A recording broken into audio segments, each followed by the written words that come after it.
जय हिंद एवरीवन। आपका एक बार फिर से स्वागत है पेट्रोटिक आईएएस में। फिर से स्टार्ट करते हैं अपना आईएएस पीसीएस वाला डेली करंट अफेयर्स। इसके अंदर में हम जितने भी आज के मुख्य न्यूज़ हैं या जितने भी आर्टिकल्स हैं, एडिटोरियल न्यूज़ हैं, उसको हम डिटेल में एनालिसिस करेंगे। आज हमने इसके लिए नियर अबाउट 12 टॉपिक लिए हैं। काफ़ी इंपॉर्टेंट कई टॉपिक हैं। जीएस पेपर 2 से रिलेटेड है, GS paper 1, GS paper 3, prelims mains दोनों से भी ओवरलैपिंग है। तो स्टार्ट करते हैं। जो मेजर टॉपिक है देखते हैं। पहला टॉपिक जो काफ़ी इंपॉर्टेंट है, सुप्रीम कोर्ट का जजमेंट है विद रिस्पेक्ट टू द जो चंडीगढ़ में मेयर का इलेक्शन चल रहा था, वहाँ पे एक तरीके से काफ़ी जो मिसबिहेवियर था ये रिप्रेजेंटेटिव का, जो क्या बोलते हैं उसको, जो प्रिसाइडिंग ऑफिसर था उसका, उसके लिए सुप्रीम कोर्ट का जो जजमेंट है उसको देखते हैं। फिर हम देखते हैं कि महाराष्ट्र ने 10% कोटा दे दिया है मराठास को, तो उस पर भी फर्दर हम देखेंगे what is this and how it is going to impact, whether it can be sustain the judicial scrutiny और नॉट। तो ये मेंस के पर्सपेक्टिव से होगा, आर्टिकल 15-16 फंडामेंटल राइट्स। तो ठीक है, फिर इसको देखेंगे, ये भी मेंस के पर्सपेक्टिव से ही है।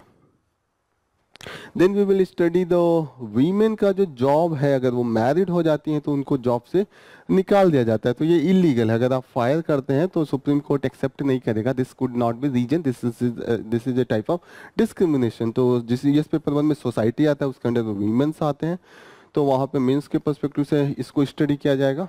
फिर हम देखते हैं कि न्यूक्लियर पावर सेक्टर में अभी जो डिमांड है प्राइवेट सेक्टर का इन्वेस्टमेंट का, तो जीएस पेपर 3 इन्वेस्टमेंट एक टॉपिक ही है, उसके बाद पावर भी एक टॉपिक है, दोनों के में ओवरलैपिंग है।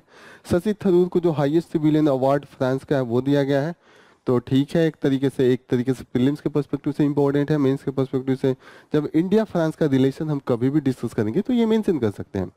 फिर हम देखते हैं कि जो टाइनी प्लास्टिक पार्टिकल होते हैं वाटर बॉटल में, उनका इम्पैक्ट है, अभी तक स्टडी नहीं, तो इसका बेसिक्स जो है रमन इफेक्ट को जानने की कोशिश करेंगे। तो दिस इज इम्पोर्टेंट मेंस के प्रीलिम्स के पर्सपेक्टिव से। Then we will study this real threat to the India as we know it. यहाँ पे एक आर्टिकल है, क्रिटिकल आर्टिकल है, पार्लियामेंट्री फंक्शनिंग का, जो एग्जीक्यूटिव का बिहेवियर है, तो मेंस के पर्सपेक्टिव से पढ़ेंगे इसको।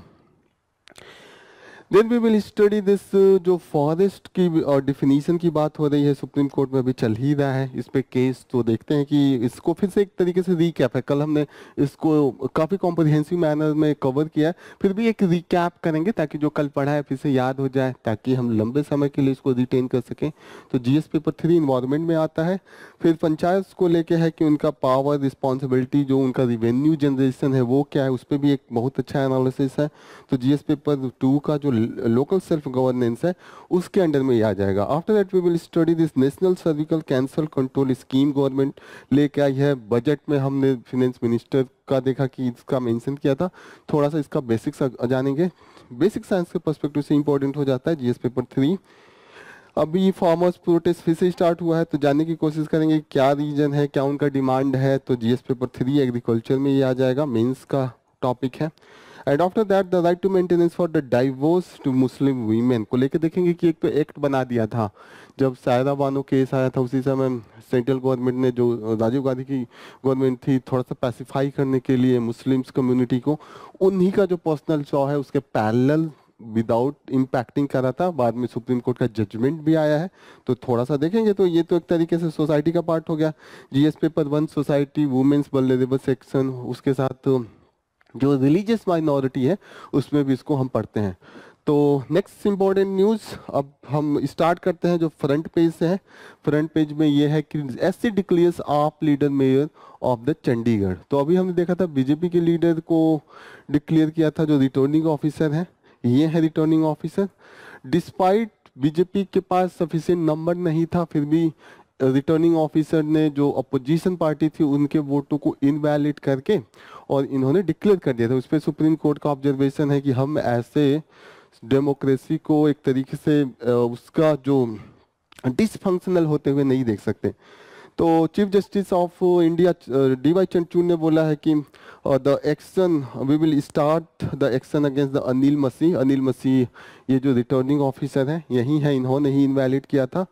और इन्होंने डिफेसमेंट क्या होता है, जैसे बैलेट पेपर पे वोट दिया, टिक मारा कि ये वाला को हम वोट दे दें, और उस पर अगर कोई एक्स्ट्रा साइन है, क्रॉस हो गया या कोई भी एक लाइन एक क्रॉस द बैलेट हो गया, तो उसको इनवैलिड कर दिया गया कि मान्य नहीं है, क्यों आपने साइन नहीं होना चाहिए उस पर, तो उसको अलग कर दिया जाता है। तो वीडियो में दिखा रहा है कि साफ साफ जो रिटर्निंग ऑफिसर है वो खुद ही लाइन क्रॉस करके उसको इनवैलिड करके इन्होंने डिक्लेयर कर दिया कि बीजेपी जीत गई।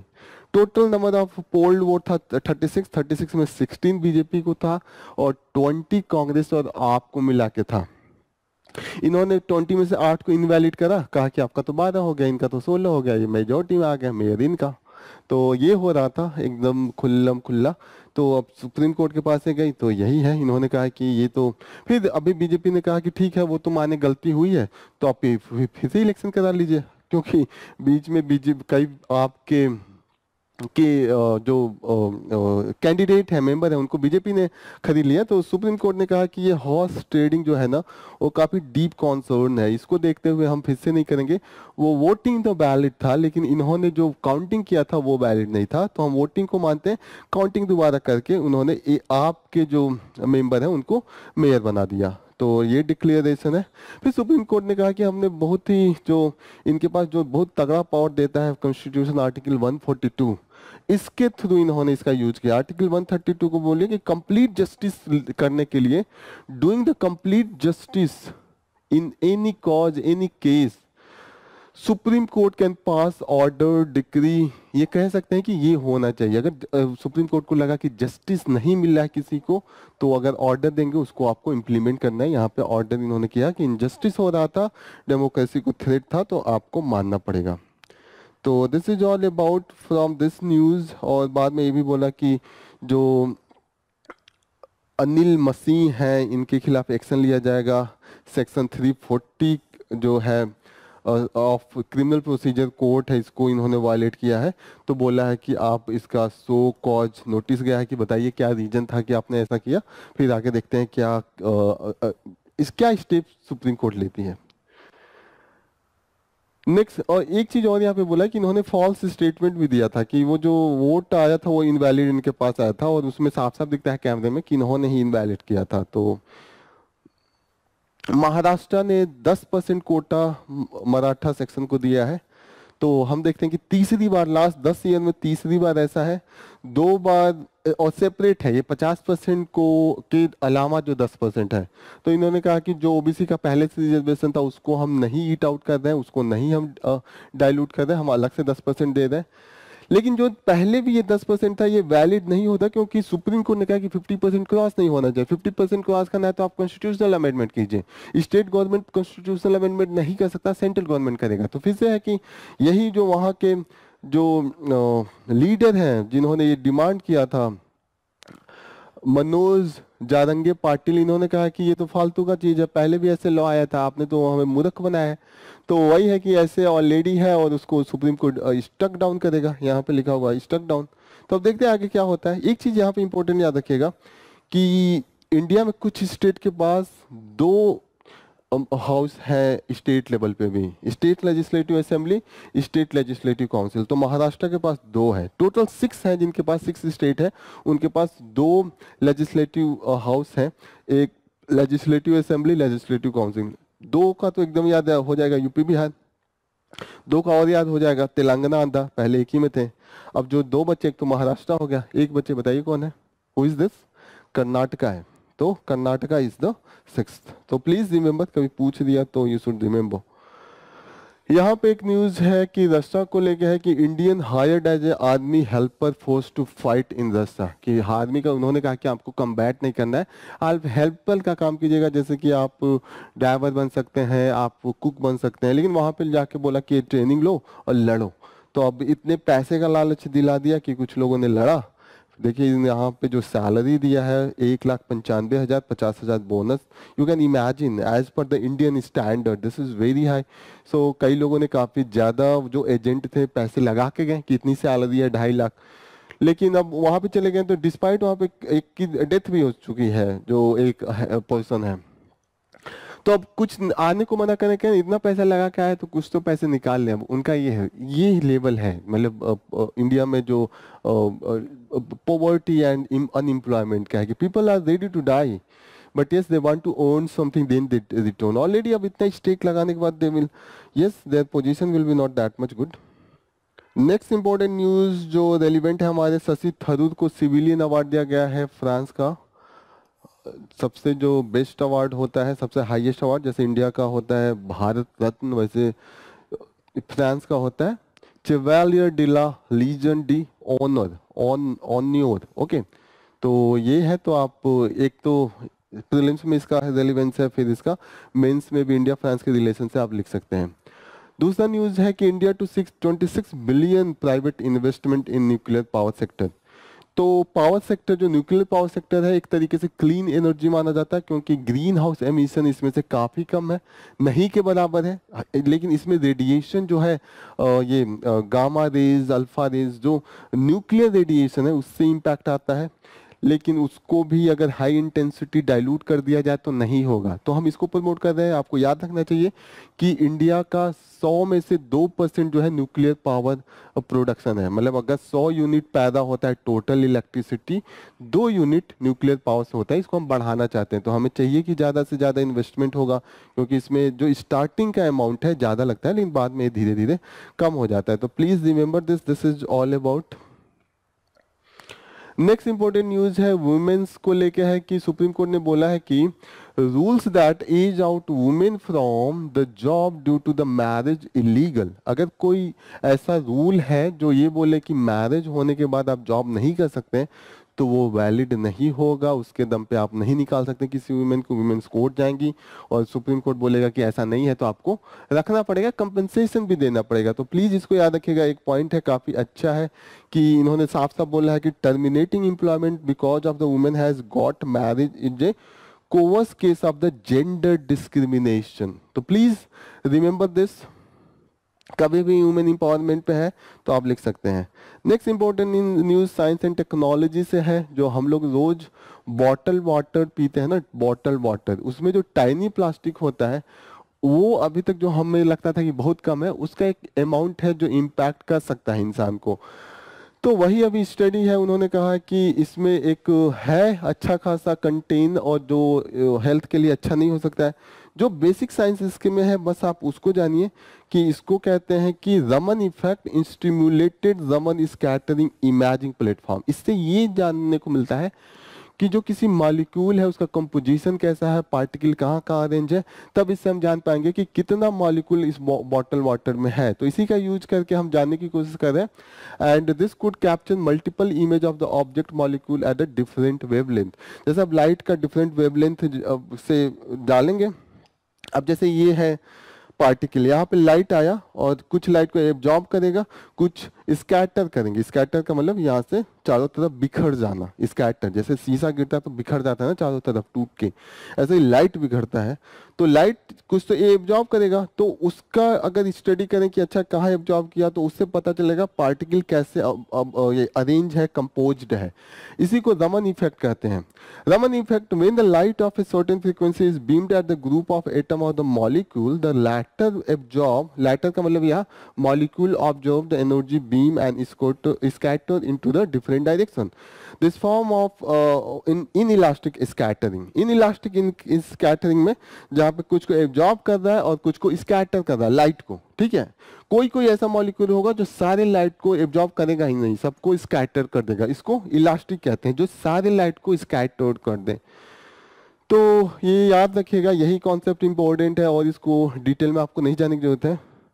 नेक्स्ट इंपॉर्टेंट न्यूज़ जो हमारे लिए रेलिवेंट है, लेट्स सी, यस ये काफ़ी क्यूरियसिटी है। आपको क्या लगता है लैम्ब स्विम करता है कि नहीं? लैम्ब, गोट करते हैं, डियो सब करते हैं स्विम। यहाँ पे देखिए ये एक स्टडी है कि लैम्ब, अब अभी जो मूज होता है ना, सबसे बड़ा डियर होता है, लार्जेस्ट डियर, वो भी वाटर में स्विम करता है। तो ये हो गया। फिर ये भी होगा कि जो ये देखिए ये है स्काई वॉकर हुलॉक गिबन, ये म्यांमार में भी पाया जाता है, चाइना में भी पाया जाता है। अभी तक लगता था कि म्यांमार में नहीं है, अभी इनको म्यांमार में भी पाया गया है, और ये म्यांमार में जो है लार्जेस्ट इनका है एट द सिंगल लोकेशन। तो थोड़ा सा यू कैन सी दैट।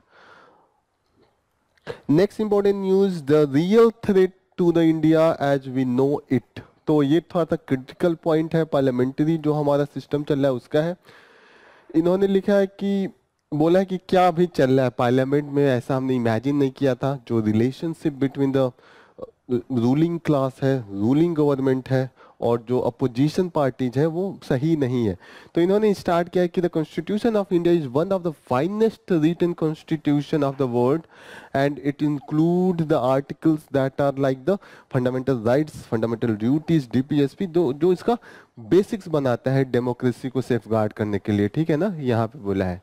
लेकिन इन्होंने बोला है कि ठीक है, इलेक्शन जब आता है तो थोड़े बहुत तो communal violence and even though the communal tension थोड़े से ज़्यादा खराब हालत में आ जाते हैं। लेकिन इन्होंने बोला है कि अभी जो है what is the matter of the concern though is that the country today appears to be more divided than it has at any time in the recent past. अभी जो डिवीजन है इतना ज़्यादा है कम्युनिटी के बीच में, कभी अभी हाल के जो डिकेड है इतना डिवीजन नहीं देखा गया है। फिर इन्होंने कहा है कि the departure from the past parliamentary tradition, जो अपोजिशन है, जो रूलिंग क्लास है, वो इस समय जितने लो लेवल पे है ना वो कभी नहीं गया था। जो पर्सनल लेवल पे अटैक चल रहा है, जो misuse of the government machinery है, that has been not seen in the recent decade. फिर इन्होंने कहा कि जो फेडरलिज्म पे है उस भी अटैक के अंडर में आया है। जैसे इन्होंने कुछ एग्जांपल दिए हैं कि attempt to enforce uniform civil code की बात कही है कि ये जिस तरीके से पुश किया जा रहा है, जैसे कि उन्होंने कहा कि वन नेशन वन इलेक्शन को इम्प्लीमेंट करा ही दें। ये सब चीज़ें जो है ना वो रीजनल जो चॉइस है, रीजनल जो पार्टीज हैं उनको इम्पैक्ट कर रही हैं, और this is not good for the federalism. Federalism as envisaged by the constitution, supreme court ने भी कहा कि बेसिक स्ट्रक्चर है।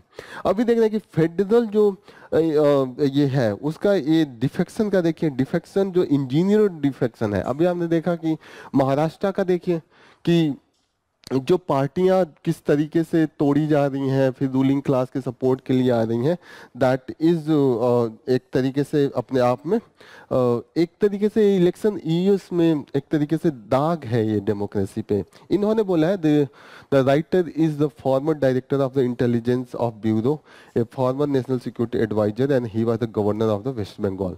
तो he has written this article.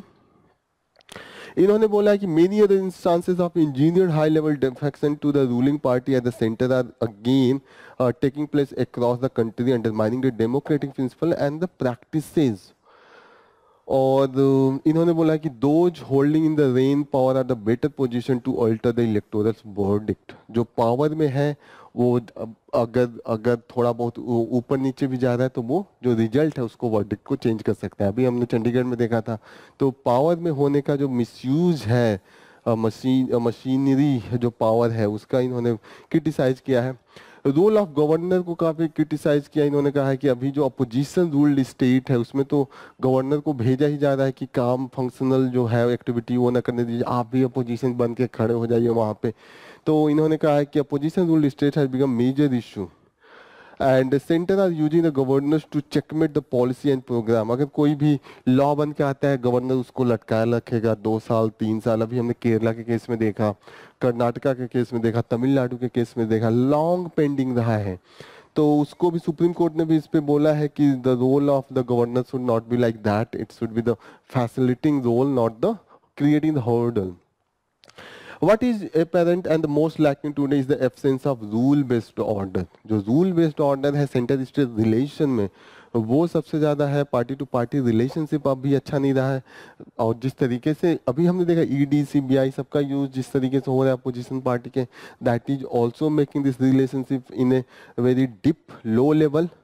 क्या इसका सोल्यूशन होगा? उन्होंने कहा कि जो पार्टी है, जो लीडर्स हैं, उनको क्या सोचना चाहिए, everything has to be subordinated the requirement of the constitution. Constitution का रिक्वायरमेंट हो आप उसको फॉलो कीजिए, उसको कहीं से बाईपास करने की कोशिश ना कीजिए।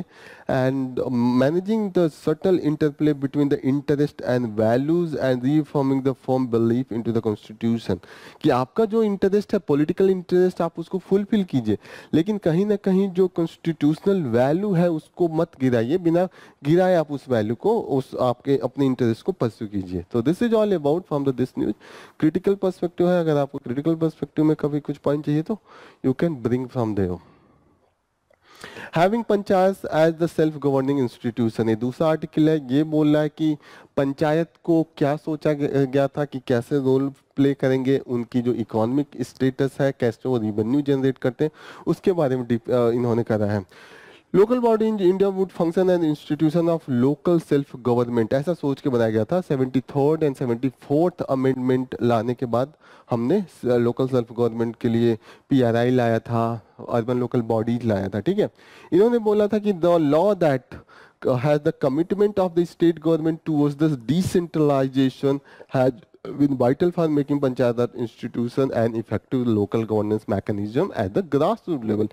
यहाँ पे बोल रहे हैं कि जो अगर स्टेट गवर्नमेंट पावर नहीं देगा डिफरेंट एरिया में, क्योंकि as per the constitution state government को दिया गया है कि लेजिस्लेट कीजिए, पावर आप डिवॉल्व कीजिए, आपको ही अपना पावर करना है, और सेंटर भी ग्रांट प्रोवाइड करता है, तो यही दो लोग मजबूत करेंगे। लेकिन ये लोग कितना करते हैं, ये यहीं से देखिए कि पंचायत अभी का जो अर्निंग है वो सिर्फ 1% है जो रिवेन्यू जनरेशन में। अब जो आदमी 1 रुपये 100 रुपये में 1 रुपये कमाएगा वो क्या करेगा, वो घर का खर्चा कैसे चलाएगा। यही है कि सबसे ज़्यादा रिस्पॉन्सिबिलिटी आपने मदर को दे दिया, जैसे लोकल सेल्फ गवर्नमेंट है, और पैसा आप 1 रुपये कह रहे हैं कि खर्चा चलाने के लिए। तो this is not two means, ये फंक्शनल नहीं होगा, सस्टेनेबल नहीं होगा।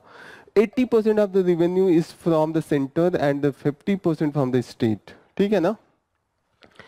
अब ओन सोर्स ऑफ रेवेन्यू क्या है, कुछ है ही नहीं, लेकिन इनका जो एरिया है, कहाँ कहाँ ये रेवेन्यू जनरेट कर सकते हैं, ये देखिए काफी इंपॉर्टेंट है। प्रॉपर्टी टैक्स याद रखिएगा, cess on the land revenue, surcharge on the additional stamp duty जो हम रजिस्ट्रेशन लैंड ओन का कराने जाते हैं तो स्टाम्प पे ही करके करते हैं, वहाँ पे हमें पैसे देने पड़ते हैं।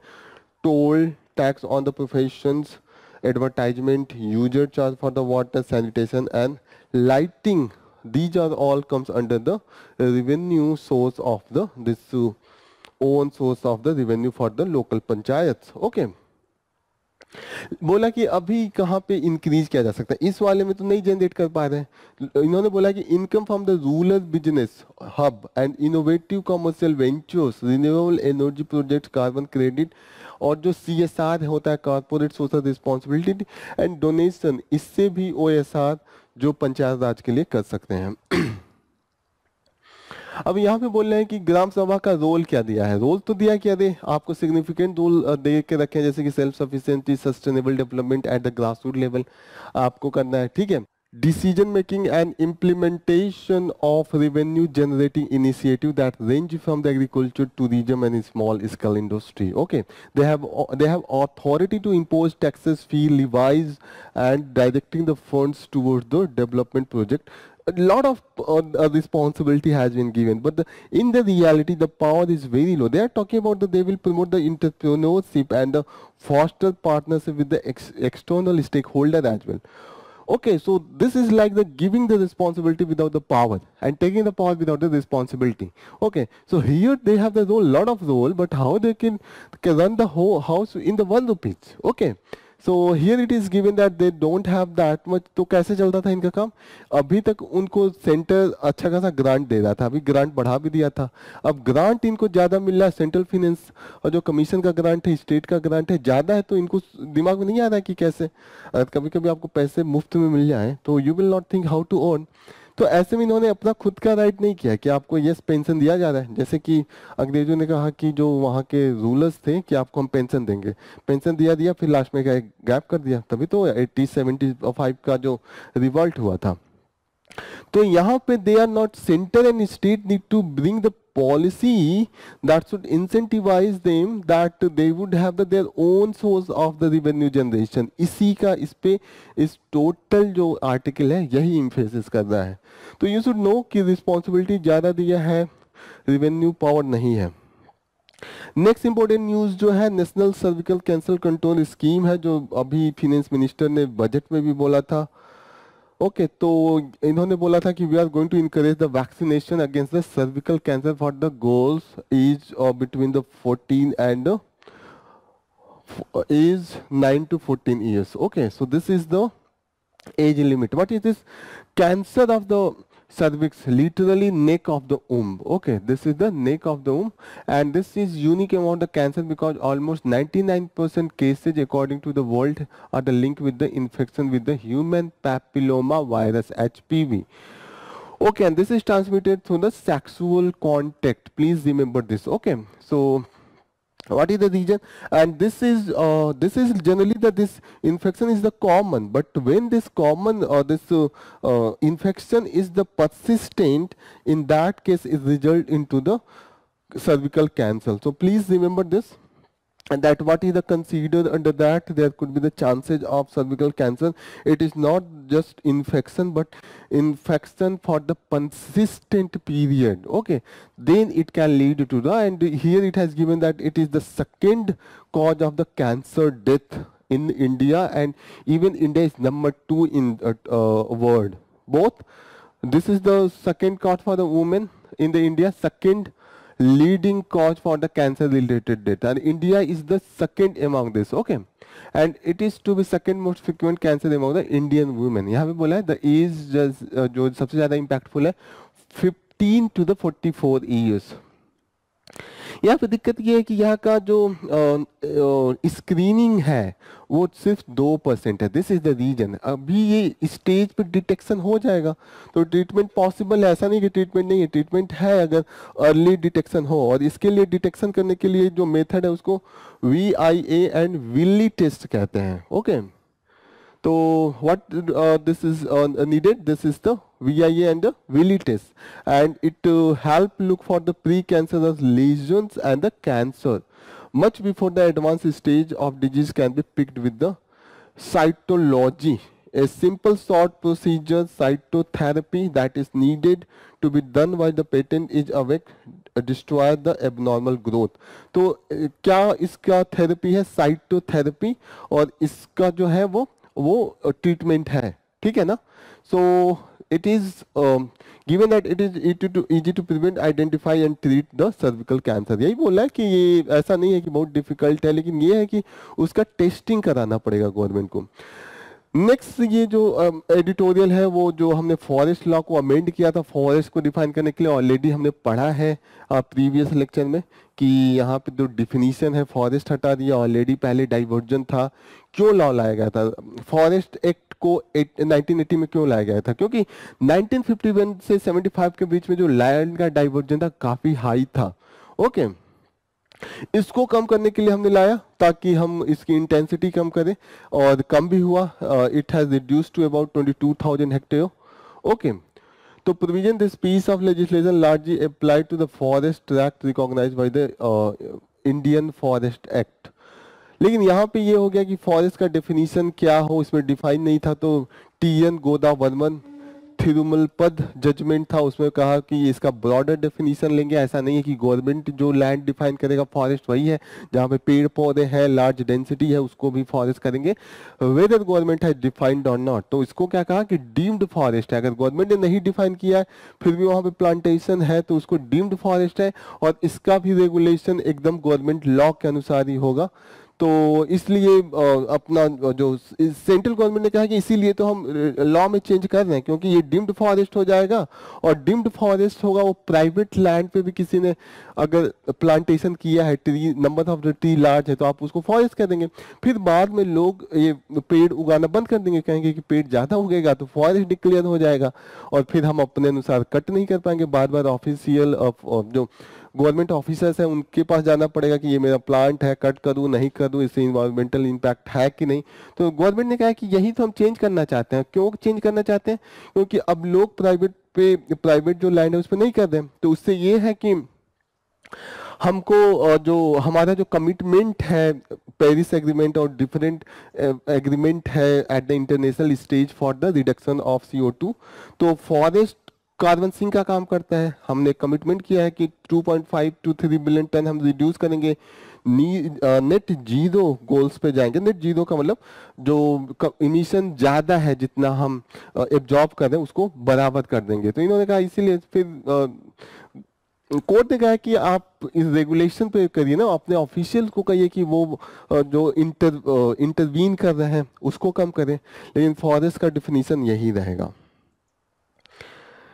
नेक्स्ट इंपॉर्टेंट न्यूज जो हम देखेंगे वो फार्मर प्रोटेस्ट क्यों हो रहा है, व्हाट इज द रीजन।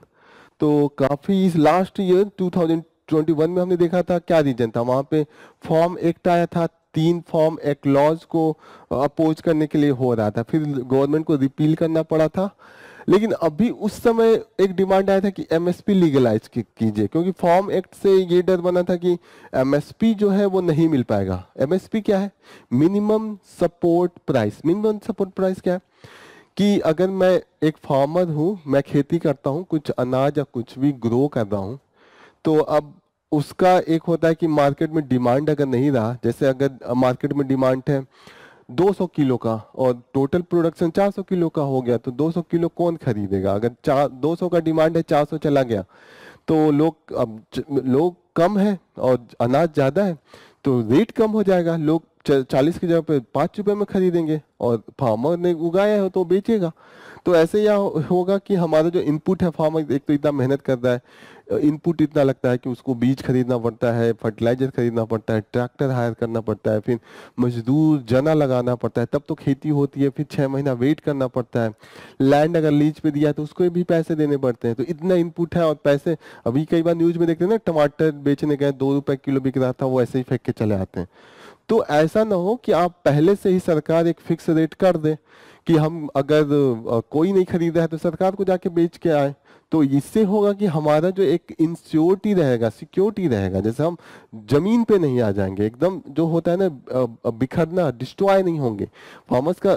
ऐसे भी हम देखते हैं कि जो फार्मर्स सुसाइड इंडिया में बहुत ज्यादा है, हर रोज कुछ नियर अबाउट 45 से 50 फार्मर्स सुसाइड करते हैं, ये कंडीशन है। तो इन्होंने कहा कि वही मिनिमम प्राइस होता है कि टमाटर हमने उगाया और गवर्नमेंट बोल देगा कि हम 40 रुपए में खरीदेंगे। तो इससे ये होगा कि जो फार्मर होगा मार्केट में जाएगा बेचने, अगर उसको 60-70 में बिकेगा तो बिक जाएगा, अगर नहीं बिका, उससे कम लोग दे रहे हैं 20 रुपए 30 रुपए, तो गवर्नमेंट के पास आ जाएगा कि लीजिए आप खरीदिए 40 रुपए में। तो एक सिक्योरिटी होती है। और ये जो रेट होता है वो किस पे डिपेंड होता है, जो गवर्नमेंट डिक्लेयर करता है ये 40 रुपए टमाटर का या 50 रुपए टमाटर का, वो गवर्नमेंट देखेगा कि कितने लोग उसमें काम कर रहे थे और कितना उसका बीज, फर्टिलाइजर, ट्रैक्टर का किराया, जो लेबर हुए उसको जोड़ के, इसको इनपुट कॉस्ट कहते हैं। फिर उसमें फैमिली लेबर की, जैसे मेरा खेत है और मैं और मेरे घर के 3 लोग काम कर रहे हैं, तो अगर रोज का जो एक आदमी का अगर वेज 300 रुपए है, तो 5 लोग अगर काम कर रहे हैं तो 1500, 1500, तो फैमिली लेबर भी ऐड होगा। फिर ये सब ऐड करके अगर टोटल 2000 सब कुछ कॉस्ट आया, तो 1000 बेनिफिट 3000 के प्राइस पे तो फिक्स कर देते थे। तो इस मेथड को A2FL प्लस 50% कहते हैं। FL में यहाँ पे फैमिली लेबर हो गया। दूसरा है C2 method, C2 and rent of the land. जो इनपुट कॉस्ट था वो तो है ही है, जो मैं लीज पे लिया हूं अगर लैंड, तो उसको भी ऐड करके फिर 50% करेंगे, तो दूसरा है। तो जो किसान कह रहे हैं कि यार सरकार यही नहीं फिक्स कर पा रही है कि वो A2 plus family level FL plus 50% देगी कि C2 और प्लस 50% देगी, तो दिस इज द, अभी जो डील चल रहा था इसके भी बेसिस पे ब्रेक हो गया कि आप डिफाइन तो कीजिए। और क्या डिमांड है जो फार्मर्स है, पहला तो एमएसपी हो गया, फिर वो कह रहे हैं कि एक complete loan waiver for the farmers and the farm labourer. जो मजदूर खेत में काम कर रहे हैं उनके भी ऊपर अगर कर्ज है तो उसको माफी चाहिए, क्योंकि अब नहीं पे कर सकते, फार्मर्स के पास इतना इनकम नहीं है। दूसरा है कि आप सबको पेंशन देते हैं मंथली बेसिस पे, तो फार्मर्स को दीजिए, वो भी तो एक तरीके से एक लेबर कंटिन्यू काम कर रहा है, तो वो कह रहे हैं कि वो आप पेंशन दीजिए फार्मर्स को। फिर कह रहे हैं कि इलेक्ट्रिसिटी अमेंडमेंट बिल अभी जो 2020 में लाया है उससे बर्डन बढ़ा दिया है, जो इलेक्ट्रिसिटी बिल फार्मर्स का आ रहा है वो ज्यादा आ रहा है, तो कहीं ना कहीं उसको आप हटाइए। फिर बोल रहे हैं कि लैंड एक्विजिशन एक्ट आया था 2013 में, उन्होंने कहा था कि जैसे अगर किसानों का खेत है, कोई प्रोजेक्ट आया कि उसके बीच से रोड बनेगा या वहाँ पे एयरपोर्ट बनेगा और वो सरकार को लेनी है, तो सरकार को खेत के बदले उनको पैसे देना चाहिए ताकि वो जाके कहीं और जमीन खरीदे या कुछ काम करें। तो वो जो रेट होना चाहिए उन्होंने बोला है 4 times of the collectoral rate. Collectoral rate क्या होता है? कलेक्टोरल रेट एक गवर्नमेंट रेट डिक्लेयर करता है हर एरिया का। जैसे हर एरिया का लैंड प्राइस सेम तो होता नहीं है, दिल्ली में कुछ और होगा, लखनऊ में कुछ और होगा, कुशीनगर में कुछ और होगा, ठीक है, छोटे विलेज में जाएगा तो कुछ और होगा।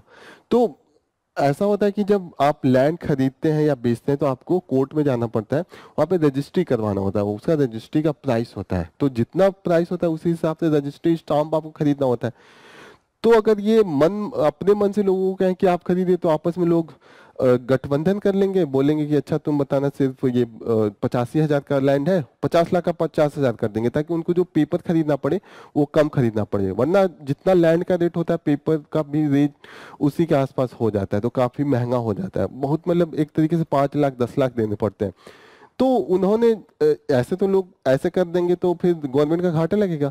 तो हर डिस्ट्रिक्ट का जो रेवेन्यू ऑफिसर होता है, ऑफिस वहां से डिक्लेयर होता है कि इस एरिया का लैंड का प्राइस ये है, इससे कम दाम पे खरीद बिक्री नहीं हो सकती है, उसी को कलेक्टर प्राइस कहते हैं। ठीक है ना, एक नॉर्मल प्राइस होता है मार्केट का प्राइस, कि उस प्राइस से ज्यादा बेच सकते हैं। अगर दिल्ली में अगर मैंने बोल दिया कि ये एरिया का नाम रमेश नगर है और यहाँ पे जो कलेक्टर प्राइस है वो 40 लाख पर 1000 स्क्वायर फीट है, तो जो जमीन अगर 1000 स्क्वायर फीट का है वो 40 लाख मिनिमम रेट होगा, 50 लाख 60 लाख 70 लाख में भी बिक सकता है। तो वो हो जाता है मार्केट प्राइस। जैसे जो मिनिमम, जैसे हमने एमएसपी भी देखा था ना कि एक मिनिमम प्राइस होता है, उसके बाद भी जो फार्मर्स है वो जाके बेच सकते हैं। तो ऐसे कलेक्टर प्राइस होता है, उसका इन्होंने बोला कि 4 टाइम्स हमें चाहिए। फिर इन्होंने मनरेगा में अभी जो 1000 डे का एम्प्लॉयमेंट है बोला कि 200 डे का कीजिए, 100 डे का अभी है मनरेगा, Mahatma Gandhi national rural employment guarantee act है। इन्होंने कहा कि 200 डे कीजिए, और अभी जो रेट चल रहा है 200-300 के आसपास है, बोला कि उसके 700 वेज कीजिए जो पर डे का प्राइस है। तो ये डिमांड है, ये है। हमने देखा है कि अब सरकार काफी अभी फार्मर आना चाहते थे दिल्ली में, लेकिन सरकार पहले ही से ही तैयार थी कि दिल्ली आने नहीं देना है, तो सबको पंजाब हरियाणा सब बॉर्डर पे रोक रखा है। और काफी तैयारी है government, iron nails, barb wire, concrete barricade blocks, boulders, trench, anti that vehicle, यहाँ तक कि टीयर गैस का भी पूरा यूज किया है, ड्रोन के यूज से अभी हमने देखा था जब कॉन्फ्लिक्ट हो रही थी। तो this is all about for this is the, I think you are clear that what is this farmer protest, why they are protesting. एक चीज और याद रखिएगा, अभी जो अब ये प्रोटेस्ट के जब स्टार्ट हुआ तो सरकार ने कहा कि डील कर लेते हैं, आइए। तो फार्मर के लीडर गए, गवर्नमेंट डील कर रही थी, तो बीच में ब्रेक हो गया। फार्मर्स ने कहा कि अरे ये तो अपना ही कह रहे हैं, जो डिमांड है फार्मर्स का वो कह रहे हैं कि हमें जो कम से कम 22 क्रॉप पे अभी जो आप एमएसपी दे रहे हैं उसको दीजिए। सरकार ने बोला नहीं, हम 5 पे कॉन्ट्रैक्ट करेंगे, वो भी 5 साल के लिए कॉन्ट्रैक्ट में। या government offer to the procure 5 crop of MSP by the entering into the contract for the 5 years। Farmer ने कहा ये क्या है 5 पे क्यों, अभी ऑलरेडी आप 22 पे दे रहे हैं। 22 पे एमएसपी है, जिसमें कि प्राइमरी ग्रेन है, पल्सेज है, ऑल सीड्स है, पैडी है एंड कोपरा भी है। ठीक है, प्लीज याद रखिएगा, ये सब पूछ सकते हैं कि अभी किस पे ऑयल सीड पूछ सकते हैं, पल्स कोपरा पे भी है। तो please remember all this thing. This is all about for this farmer protest. Next important news जो है वो है women's on the right to the maintenance for the divorce Muslim women. Muslim women's का जो डाइवोर्स के बाद क्या maintenance मिलना चाहिए, उसका लेके 2 तरीके से गवर्न होता है। एक तो पर्सनल लॉ है जो मुस्लिम लॉ, दूसरा है section 125 of the criminal procedure code है, तीसरा जो है वो है गवर्नमेंट का एक एक्ट है, उसको कहते हैं उस एक्ट का नाम है मुस्लिम women protection of the right of divorce act 1986। ये आया था, जो आपने बहुत फेमस शाहबानो केस सुना होगा, शाहबानो केस, जिसमें सुप्रीम कोर्ट ने बोला कि वीमेन जो मुस्लिम वीमेन है उनका भी राइट है कि उनको मेंटेनेंस दिया जाए। बहुत ही ये क्रूशियल केस था। उसके बाद देखा गया था कि राजीव गांधी की गवर्नमेंट थी, उन्होंने मुस्लिम वुमेन प्रोटेक्शन एक्ट लाया था माइनॉरिटी को थोड़ा सा पैसिफाई करने के लिए, क्योंकि प्रोटेस्ट चलने लगा था कि हमारे पर्सनल लॉ को इंटरफेयर मत कीजिए। तो थोड़ा सा राजीव गांधी ने पैसिफाई करने के लिए ये लाया था, और ये जो था ये पर्सनल लॉ के बेसिस पे था। जैसे उनका पर्सनल लॉ बोलता है, मुस्लिम पर्सनल लॉ, कि 3 मंथ्स जो ईदात पीरियड होता है 3 4 5 मंथ के आसपास होता है डेथ के बाद या डाइवोर्स के बाद। ठीक है, यहाँ ईदात पीरियड है ना, तो उसी पे बोला था कि ईदात पीरियड जो 3 महीने का है उसमें इनको मेंटेनेंस मिलेगा। जैसे आज हस्बैंड का डेथ हो गया या आज डाइवोर्स हो गया, तो ये फरवरी चल रहा है, तो मार्च अप्रैल मई के बाद ये एक्सपेक्टेड है कि वो रीमैरी कर जाएंगी या अपने आप में वो सस्टेन करने के लिए जॉब वॉब ढूंढ लेंगी, ऐसा है। लेकिन जनरली ऐसा नहीं होता है। तो जो criminal section 125 of the criminal procedure code है, वो कहता है कि ये जो मेंटेनेंस मिलेगा वो कंटिन्यूअस मिलेगा until and unless the women get the remarriage. ठीक है, the law governs maintenance of the destitute wife, children and parents, इसको भी लाती है। थोड़ा सा ध्यान रखिएगा, सिर्फ डाइवोर्स का केस नहीं है। जो डेस्टिट्यूट वाइफ्स है कि वाइफ शादी करा, डाइवोर्स नहीं दिया, फिर भी छोड़ दिया, या चिल्ड्रेन है या पेरेंट्स है, पेरेंट्स का आपने देख रेख नहीं किया, तो उस कंडीशन में भी है कि आपको देना पड़ेगा। अगर आप कमा रहे हैं, आपकी क्षमता है, फिर भी आप नहीं कर रहे हैं, तो यू हैव टू पे for the monthly income for the women so that she can maintain her life. Okay, अब मजिस्ट्रेट के पास जाना पड़ता है, वो अगर फिट समझता है जितना अमाउंट वो फिक्स करते हैं। ठीक है, तो यहाँ पे इसको लेके एक केस आया था कि आपने ये लॉ बना दिया, फिर ये था कि 3 ही महीने का क्या है क्या। तो Daniel Latifi versus union of India case 2001 में आया। सुप्रीम कोर्ट ने कहा ऐसा नहीं है सिर्फ 3 मंथ का है, जब तक कि रीमैरिज ना हो जाए तब तक ये वैलिड रहेगा। और 2009 में सुप्रीम कोर्ट का एक बेंच ने भी इसको बोला कि ये जब तक रीमैरिज ना हो तब तक होगा। और बिसाइड दैट बोला कि जो section 124 of criminal procedure code है उसको भी अप्लाई किया जा सकता है। ऐसा नहीं है कि इन्होंने लॉ बना दिया तो यही लॉ होगा। अगर वो, क्योंकि ये लॉ खुद बोलता है कि नॉन ऑब्स्टिनेंस क्लॉज, इसका मतलब होता है कि इस क्लॉज के सिवाय भी अगर anything content in the any other law for the time being, अगर कोई और लॉ भी इससे रिलेटेड है तो वो भी इम्प्लीमेंट होगा। तो इसको क्या कहते हैं, नॉन ऑब्स्टिनेट क्लॉज। तो याद रखिएगा, नॉन ऑब्स्टिनेट क्लॉज होता है कि ये लॉ तो कह रहा है लेकिन इसके सिवा कोई और लॉ होगा तो उसको भी अप्लाई किया जा सकता है। तो फिर यहाँ पे यही बोला है कि 1986 act has to be interpreted in such a manner that divorce Muslim women is entitled और right of maintenance as available to the other divorce women in the country. ठीक है, ये जो लॉ है उसका पैराग्राफ 33, जो जजमेंट है उसका पैराग्राफ खुद कहता है। तो Daniel Latifi versus union of India case, please इसको भी याद रखिएगा। जो 2009 का जो केस है डिवीजन बेंच का, प्लीज इसको भी याद रखिएगा। तो अभी तो यही है कि आप जा सकते हैं, जो मुस्लिम वीमेन है वो जाके अपना क्लेम कर सकते हैं। नेक्स्ट इंपॉर्टेंट न्यूज जो है वो ये है कि US vetoes UN vote on the Gaza cease fire push alternative. तो अल्जीरिया एक कंट्री है अफ्रीका का, उन्होंने एक रिजोल्यूशन लाया था यूएन में कि जो ये सीज फायर होना चाहिए। यूएस ने कहा नहीं होना चाहिए। क्यों नहीं होना चाहिए बताया कि जो अभी ये जो अटैक चल रहा है उसी के कारण जो अभी सेंसिटिव नेगोशिएशन जो चल रहा है कि रिलीज ऑफ हॉस्टेज है उसको जेपर्डाइज कर देगा। यहाँ बोल रहे हैं जेपर्डाइज, बताइए कि वार जेपर्डाइज कर देगा। अगर वार रोक दिया जाए तो जेपर्डाइज हो जाएगा, ऐसा इनका कहना है कि वार होगा तो प्रेशर बनाएगा। तो just you should know this. और अल्जीरिया कहाँ पे है उसको एक बार देख लेते हैं मैप में। ये अल्जीरिया है, नॉर्दर्न मोस्ट एरिया है। टिरेनियन सी इसके नॉर्थ में है, मेडिटेरियन सी इधर है, ठीक है, और इधर अटलांटिक सी है, इसको तो टच नहीं कर रहा है। ये गिब्राल्टर जो है, स्टेट ऑफ गिब्राल्टर, ये जो यूरोप है और जो अफ्रीका है उसको डिवाइड करता है ये state, please remember that. Gibraltar, state of Gibraltar इसको कहते हैं, ठीक है। अल्जीरिया, इधर लीबिया, ट्यूनीशिया, नीचे माली, नाइजर, मोरक्को। तो ये थोड़ा सा एक तरीके से दिमाग में आप बैठा लीजिएगा। So I hope we have covered most of the relevant, जो आज का जितने भी न्यूज़ आर्टिकल है हमने कवर किया है। तो यहाँ पे हम अपने सेशन को कंक्लूड करेंगे। आप लोगों का फिर से धन्यवाद ये सेशन ज्वाइन करने के लिए। ऑल द बेस्ट, जय हिंद।